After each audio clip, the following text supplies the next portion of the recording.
Ladies and gentlemen, dear guests, welcome to Azerbaijan. I'm very glad to see you all. I hope you will have pleasant stay in our city. Today, I think, an important event in the history of non-aligned movement. Here in Baku, we create a NAM parliamentary network. I'm very grateful to NAM member states for supporting this initiative of Azerbaijan, which is another step to strengthen our solidarity and mutual support. As a former member of parliament of Azerbaijan for 8 years, as a former colleague of yours, I know very well how important is parliamentary diplomacy and interparliamentary relations. And I'm sure that our parliamentary network not only will contribute to solidarity between our countries, but also will establish close working relations with different parliamentary organizations of the world. Non-aligned movement is the second after United Nations biggest international institution. And of course, we all want that our voice is heard on global scale. Parliamentary network is not the only initiative which we put forward and got your support. Another important initiative is a youth network. And next month here in Baku, again, we will have another important event, a youth summit of NAM. So these are steps towards institutional development of NAM. And I think time has come to make practical steps in that direction. Another initiative which Azerbaijan put forward and was supported by member states is the creation of NAM support office in New York. I think also it's right time now to make more steps towards institutional development, and that in its turn will help us to defend our interests on international arena and also strengthen, of course, solidarity between our countries.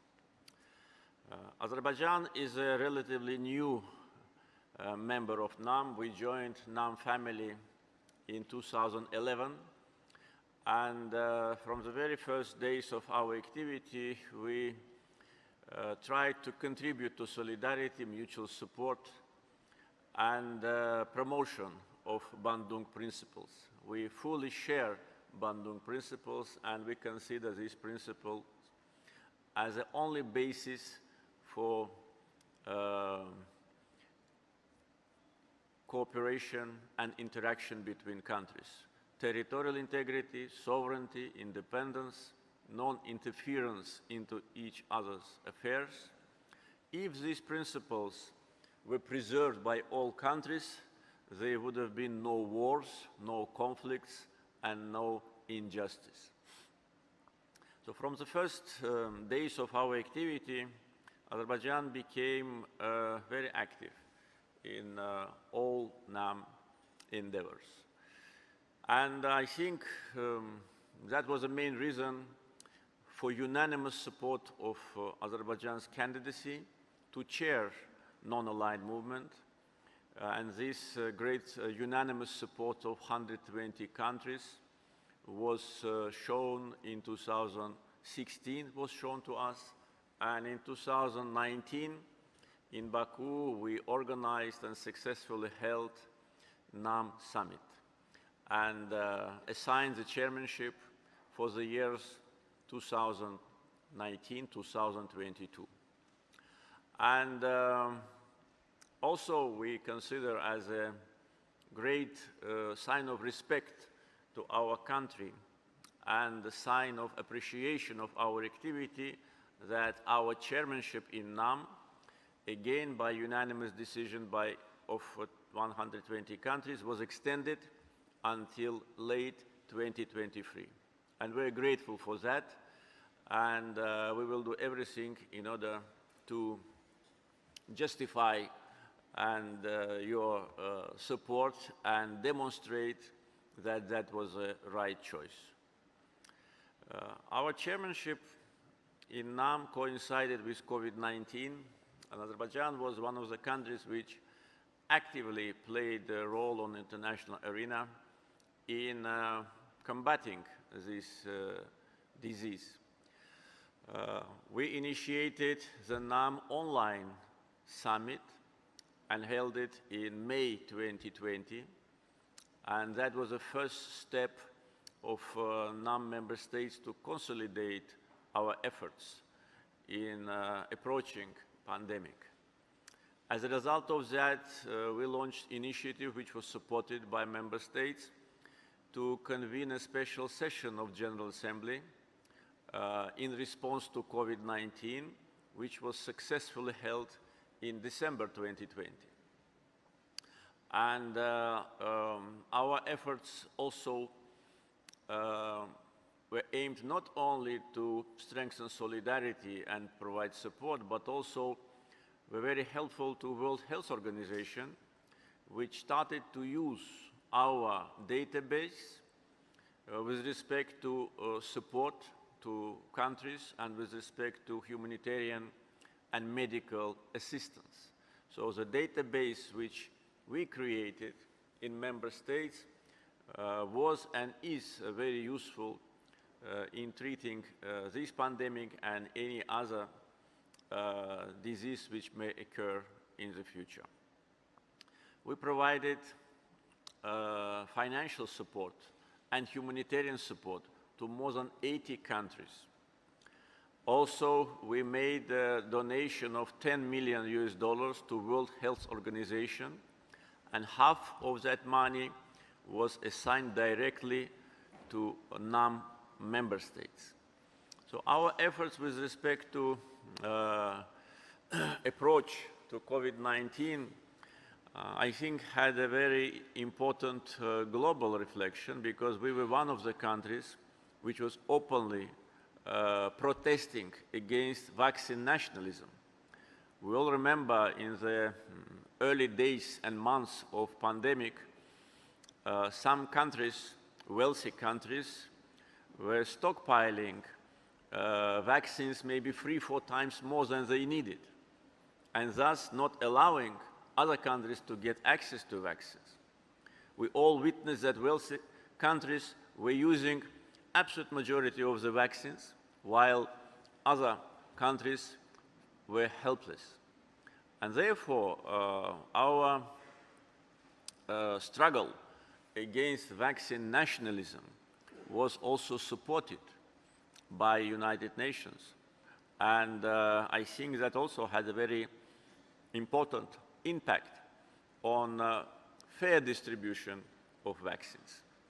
So in other words, Azerbaijan always was demonstrating its position on regional issues, on global issues, and of course, as a chair of NAM, we will continue to fight against injustice, against violation of international law, against selective approach to different conflicts, and against discrimination. We also witnessed the great support of NAM member states. As I said, unanimous decision to assign chairmanship of NAM and then to extend it was a clear demonstration of attitude of countries towards Azerbaijan. Another important sign of solidarity we saw in the most difficult times of our country, when we were liberating our territories after almost 30 years of Armenian occupation. We were fighting on our own land. We were restoring justice, restoring international law, but unfortunately, some countries launched a campaign against us, campaign of discreditation, slander, and blackmail. And unfortunately, this was not only a verbal campaign or public accusations. Some countries tried to bring this issue, our due course, to United Nations, to Security Council, but our friends, members of NAM, at that time, members of UN Security Council, blocked anti-Azerbaijani statement and blocked the attempt of accusation against Azerbaijan, and thus did not allow pro-Armenian global forces to attack Azerbaijan. We are very grateful for that, for your solidarity. And once again, I'd like to say that we were restoring justice. Azerbaijan, a country which faced one of the biggest injustices in the world, occupation by Armenia of almost 20% of our territories, which resulted in ethnic cleansing. 1 million of Azerbaijanis became refugees and internally displaced persons. Our historical and religious heritage was erased by Armenian occupants. And now visitors of liberated territories can see it with their own eyes. This barbarism, vandalism, and desecration of our mosques, and destruction of our religious and cultural monuments. These are all facts. No one can ignore it, no matter how pro-Armenian forces and their supporters want to neglect. They are not able to neglect these facts, because already thousands, maybe tens of thousands of people visited liberated territories, including foreign visitors, of course, politicians, members of parliament, chairmen of parliaments, and journalists and experts and ordinary people, visitors. We put an end to that. We restored justice and international law. And when in 2019 in Baku I was speaking at the NAM summit, I was saying that we will defend justice and international law. We know what it means when you cannot restore it yourself, when you depend on others. But we were waiting for many years, for almost 30 years. We were waiting for international community to help to resolve this injustice and put an end to occupation. For that purpose, OSCE created Minsk Group in 1992, which was supposed to find a solution to this conflict. In other words, to put an end to occupation. But on the contrary, Minsk Group became an instrument in the hands of those who wanted this occupation to last forever. And now, when Azerbaijan resolved the conflict, put an end to occupation, restored its territorial integrity by military and then political means, there is no need for Minsk Group any longer. We already said farewell to Minsk Group, but unfortunately, Armenia and some others want to revitalize it. It is not possible. It is already dead. And we, as a country who suffered from occupation, we say that openly, and I think that any further speculation about OSCE Minsk Group is not only counterproductive, but also destructive for possible peace in our region. On 10th November 2020, after 44 days of liberation, war, patriotic war, Armenia had to capitulate and to admit its defeat, and then was forced to liberate the remaining territories which were not liberated on the battlefield. And it took only 44 days for us, but we waited for almost 30 years. And during the years of occupation, on many occasions, speaking on different international events, I was calling for sanctions to be imposed on Armenia and saying that the only way how to resolve this problem peacefully is to impose sanctions on Armenia. The sanctions which will be efficient and which will be damaging to the economy. But unfortunately, no sanctions was imposed. On the contrary, Armenia was getting much more support from some pro-Armenian politicians than Azerbaijan. And as we saw, the only purpose of Minsk Group activity was to freeze the conflict and to keep our lands under occupation forever. So we put an end to that policy and liberated our lands by force and by our political wisdom. I can tell you that situation with conflict between Armenia and Azerbaijan is not only a regional issue, it is a global issue because it's a full violation not only of basic international principles, it was also violation and non-implementation of UN Security Council resolutions. In 1993, United Nations Security Council adopted 4 resolutions demanding immediate, full and unconditional withdrawal of Armenian troops from our territory. And the question is why these resolutions were not implemented. No one can answer, or maybe do not want to answer. Another question is why in some cases resolutions of Security Council are implemented within days, and in our case they were on paper for 28 years and would have remained on paper for another 28 years if not for brave Azerbaijani military servicemen who liberated our lands. And it's a question of reforms of United Nations and its Security Council, because if resolutions are not implemented, then what's the sense of that? We speak for reforms, and I think that this should be also discussed on the level of heads of state and government of NAM, and to put an end to selective implementation of United Nations Security Council based on political preferences. In general, I would say that we all know that non-aligned movement is the second biggest after United Nations international institutions. And I think that we need to consolidate our efforts to strengthen our potential, to strengthen solidarity, try to speak with one voice. I know that there are certain problems between some member states.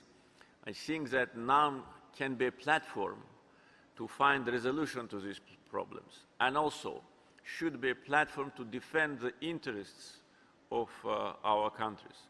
Because members of NAM, many members of NAM, they have similar history, similar problems, faced many times injustice, and try to defend their national interests, and we can do it together. Together we can do it more efficiently, and we speak for that. Therefore, initiatives of Azerbaijan as a chairman of NAM were aimed at strengthening solidarity and mutual support and institutional development of our institution, and maybe at certain stage to transform it into organization. I know that throughout the history of NAM there have been discussions about that. So I suggest maybe to restart these discussions. It's high time, because today when we see global polarization in the world, we see wars, conflicts, unpredictable situation, food crisis, energy crisis, humanitarian crisis.